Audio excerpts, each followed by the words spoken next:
Duppity duppity duppity dum dum dum dum dum duppity duppity dum ding ding ding ding ding. Hi, I'm back, and I'm moisturizing my face right here with some Embryolisse Lait Creme Concentree. And then I'm gonna prep my eyebrows using a cotton pad with some Bioderma micellar water on it, just getting the excess moisturizer off of there for later. I'll get to that when I get to that. Now, I'm going right in, shocking I know, with some concealer before foundation. I'm taking a different approach to Dana Scully's skin this time.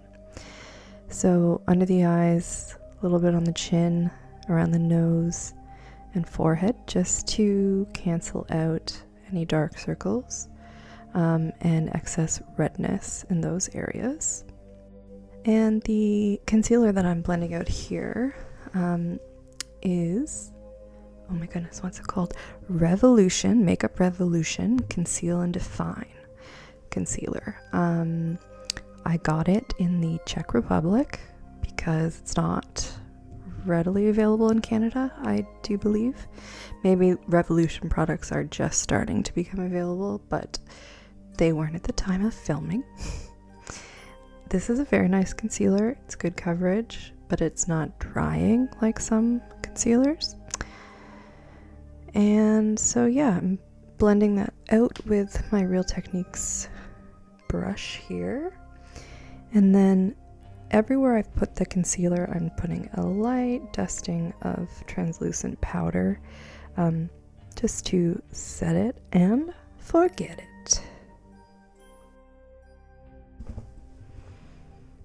Moving on to eyebrows. Now that they're prepped, I'm using this Kat Von D Tattoo Brow pen.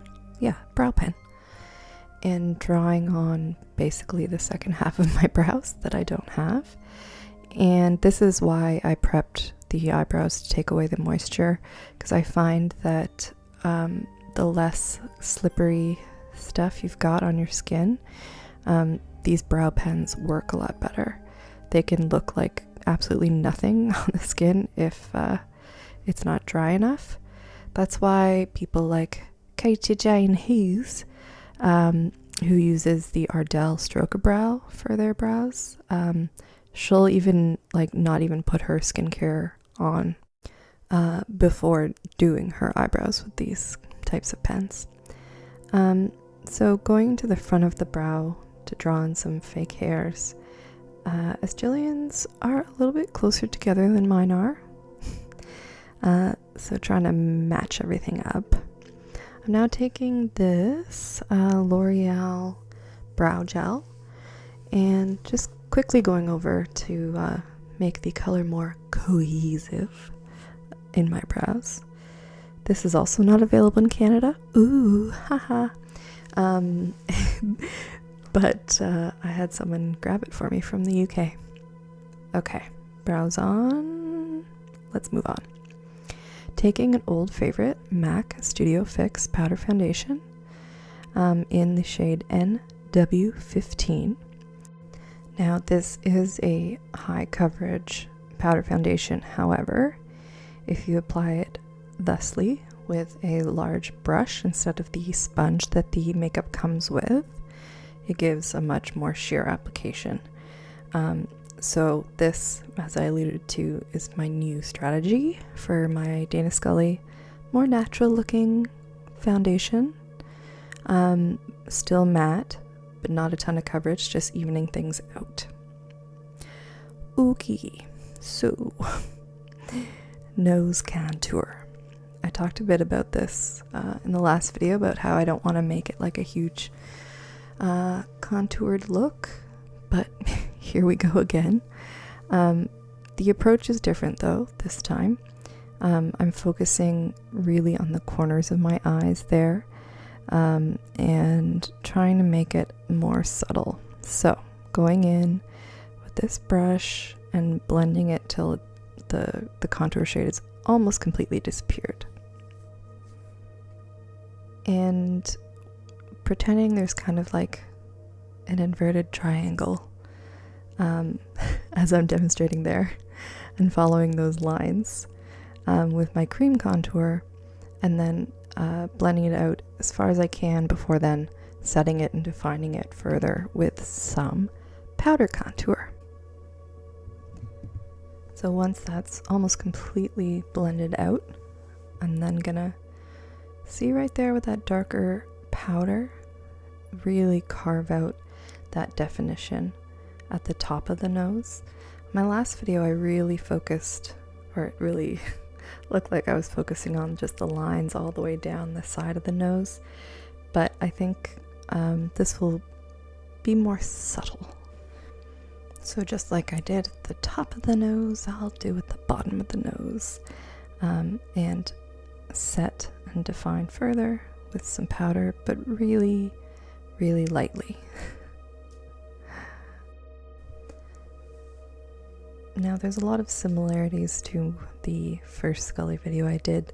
Her makeup doesn't change drastically in between seasons, but I like to take a different approach to each one and use different products.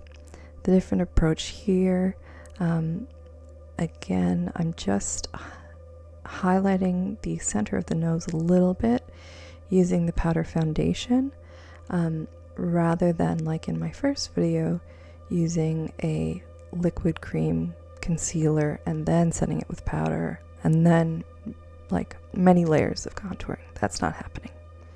But what is happening is a little blush dance for some reason. Okay, so blush is going all over the cheeks. It's a kind of peachy matte blush, and I'm going in pretty heavy with this because it's the only color really that's going into the face. I'm not gonna contour my cheeks or jawline or any of that jazz. And when I looked at photos of Scully from this place, she does have like some redness on her cheeks and chin and her nose. And it's not like, oh, she has a red face, but it's that her makeup and her foundation is so light and sheer that, you know, some redness shows through. That's what I'm getting at. So that's where the blush is being applied. And her makeup is so sheer that you can see all her freckles. Look at all those freckles Jillian has. So yeah, I'm taking a brow pencil and drawing some freckles on and then tapping over them with my finger to kind of blur them out and make them look a little bit more real. Now, like me, Jillian also has a beauty mark above her lip, but it's not in the same place as mine, so I will also draw that on. I thought about covering mine up, but I thought it would just look gross and weird, so I'm adding one in. And just to finish off, I'm going to take my powder brush and go over the freckles a bit more just to knock them back, make them look less fake. Alright, getting to eyeshadow, taking this trusty Sonia Kashuk eyeshadow palette. It's all neutrals and mattes. I'm showing you there the different shades I'm going to use. Mostly that light pale orange color. Now this is the point in the X-Files where Scully's makeup starts to get a little bit more glam and starts to warm up. I mean, by season 5, she's like full on dream of the 90s spicy warm. But this is just gradual, this warmth or increase in temp, where we're at with season 2. So that orange shade is going all around my eyes, all over the lids, under the lash line. And then I'm taking this really nifty 4 or 5-in-1 clicky pen. It's from Clarins. It's not called a clicky pen. A 4-color all-in-one pen, they call it. It has 3 eyeliners and a lip liner, and it looks like those cool pens we used in elementary school. So that brown eyeliner is going very finely and thinly along the lash line, top and bottom, and then I'm blending over that, pardon me, with this shader brush. And I'm going to do that once more, twice more, maybe 3 times the charm. Basically, it needs to almost disappear into nothing. This is not a liner look. It's really just to define the lash line a little bit, and give more drama. I want to give a huge shout out to every single person that watched my first X-Files, Gillian Anderson, Dana Scully tutorial. It really means the world to me. There were some really nice comments on there, and people asked for more and even gave me some specific episodes to work off of, which was great, so thank you. Did you see what I did there? See what I'm doing there? I'm trying to define my crease and without like creating a huge smoky blown out cut crease fantasy, and just give it some definition, I find the easiest way for me to do that is to use a pencil in the crease and then blend it out as I'm doing right here. This is the best way I've found to make the crease defined but not muddy. So yeah, that's what I'm doing. It's a good trick to use. Put pencil or eyeliner where you might put eyeshadow. Blew my mind the first time I saw it. To deepen that a little bit, I will go into one of the darker shades in that Sonia Kashuk palette and go right over where I put that eyeliner pencil, directly in the crease, and then a little bit towards the lash line as well. And once I'm happy with all that shadow placement, I will take a clean brush and just blend over everything, because it's really still kind of a no makeup look around the eyes. Just a little warmth. Speaking of, I'm going to put a little bit more blush on because I found it just wasn't enough. And then I'll move on to rocking out and putting on some brown mascara. This is the same mascara as my other Scully tutorial. It's the only brown mascara I have, and we'll probably just continue to use it because she doesn't wear a thick or dark mascara really. So deal with it.